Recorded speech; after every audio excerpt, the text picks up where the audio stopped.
a small LCS rule change. Mhm. So My boy Keith. over the offseason, they changed the My boy rule Keith. for academy players. My boy Keith. We're not talking about Keith yet. Hang on, we can go. Oh, that's not the role swap Nope, yet. nope, Fuck. nope, nope, nope. No. I'm on One small thing just before there. Did you, oh wait, you put Oops. something in chat. I can't read that, otherwise it'll screw up my layout. Okay.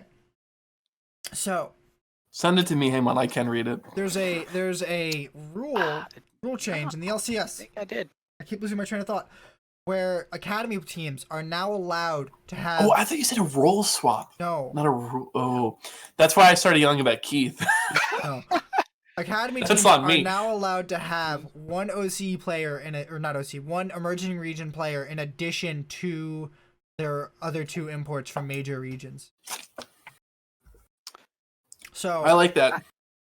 this is intended to give more upward momentum for players in other emerging regions.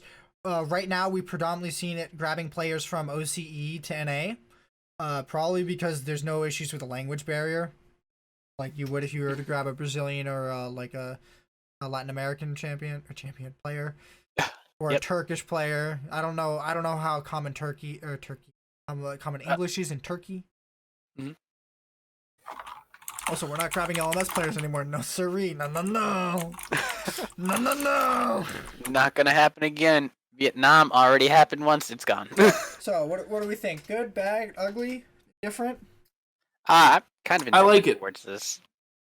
I'll let Haymont take it first, though. 'cause he's new. Go. I'll be polite because he's new. I won't Oh, what the heck? eviscerate him yet. Come on, Haymon, you gotta introduce yourself to the people. I'm kind of indifferent about it because we kind of have our own like NA situation with like the players and stuff like that. There's been a lot of complaints about how solo queue is, so I'm kind of just indifferent about adding the extra import slot when you could just get another person. Wow, I have no cohesive thoughts on this. Matt, please take it away. Great. Allow me to reintroduce myself. As your good buddy Matt here, back at it again. This is great. Why is this great? Because it allows, like Anthony said, upward mobility for emerging regions, which I think is actually very important, right? One of the problems with the import slots before was that unless you had an OCE player or an emerging region player who was just utterly ridiculous, there was no shot of them taking that slot, import slot in an NA team over a Korean, over a Chinese player. It just wasn't going to happen. Over an EU player, not a Chinese over an EU player. We're never importing Chinese players. That's just pointless.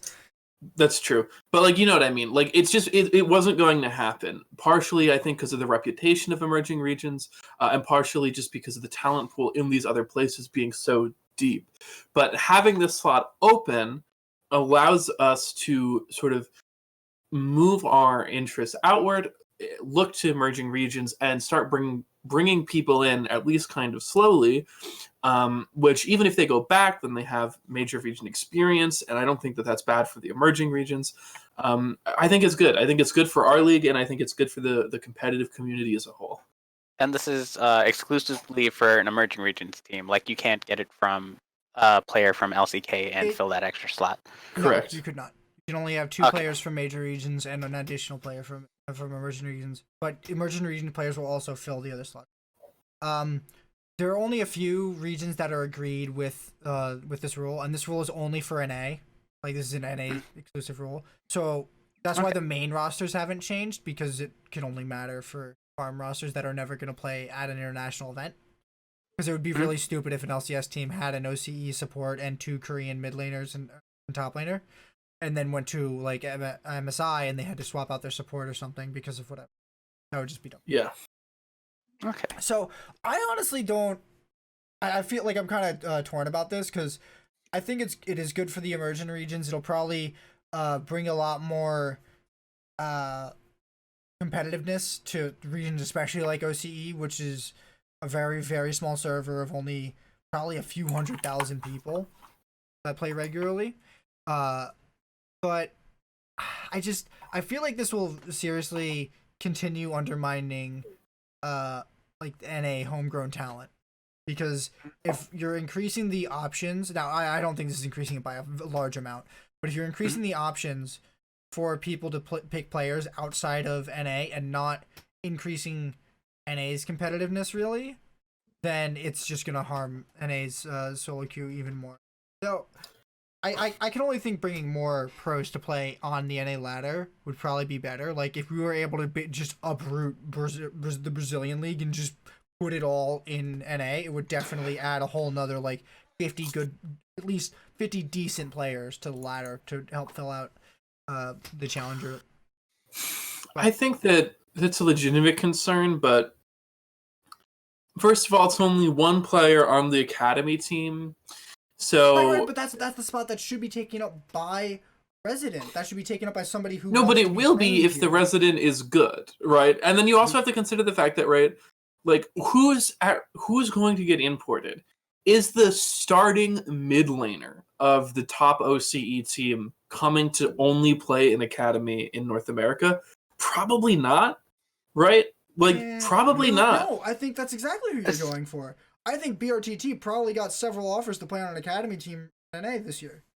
He probably did, but like what I'm saying is like I just think that like the people who are more likely to take it probably aren't like the best players who could be playing on a pro team there or playing on a pro team in an emerging or in there being their emerging region.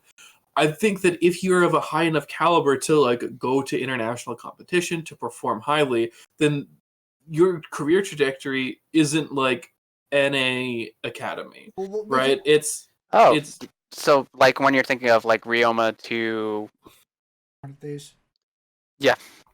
a situation like that where he's the top like OCE mid laner and he just goes straight to a starting roster in NA. He probably wouldn't have done that for an academy one. That's what I'm saying, right? But on the main roster, he takes up an import slot, which I think is obviously good. They shouldn't get a free import slot on the main roster.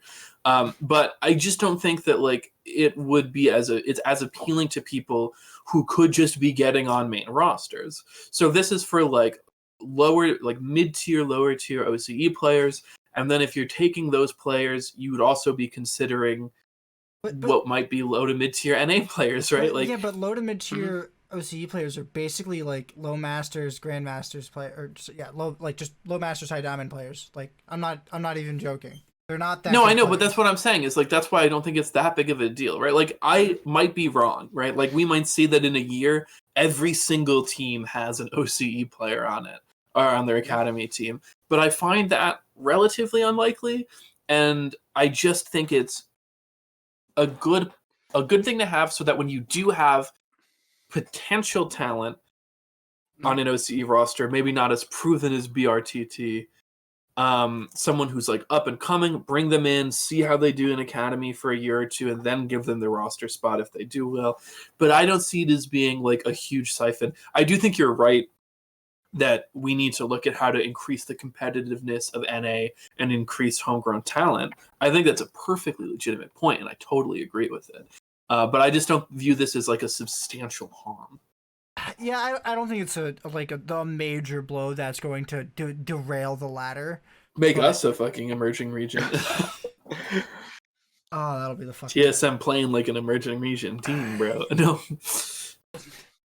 I don't know.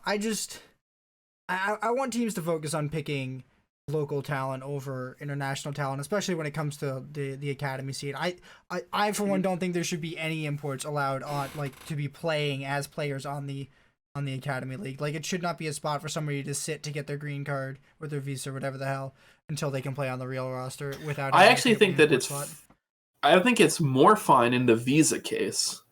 Because it's a player who, as soon as the visa goes through, is going to be on the main roster. And then otherwise, they'd have to find a temporary contract for another guy. And then they'd have 3 mid laners, academy, temporary main, or academy playing main, temporary academy. I think it's fine in the green card case.